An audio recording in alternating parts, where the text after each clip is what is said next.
Isang high-value individual ang naaresto ng mga operatiba ng Batu Municipal Police Station sa ikinasang buy-bust operation sa Zone 7, Barangay San Vicente, Batu, Camarines Sur, dakong alas 4:30 ng madaling araw noong Hulyo 26, taong kasalukuyan.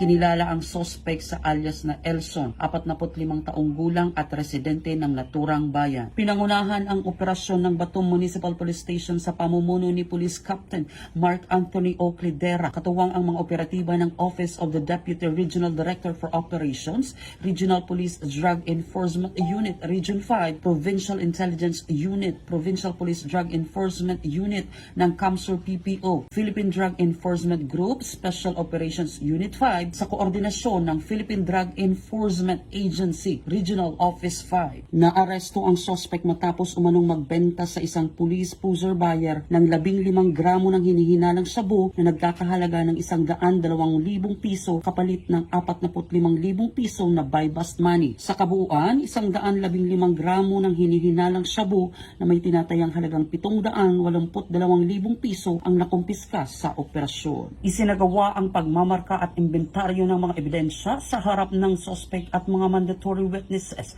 Matapos ipabatid ang kanyang mga karapatang konstitusyonal, dinala siya sa Batu MPS para sa dokumentasyon at pagsampa ng kasong paglabag sa Republic Act Number 9165.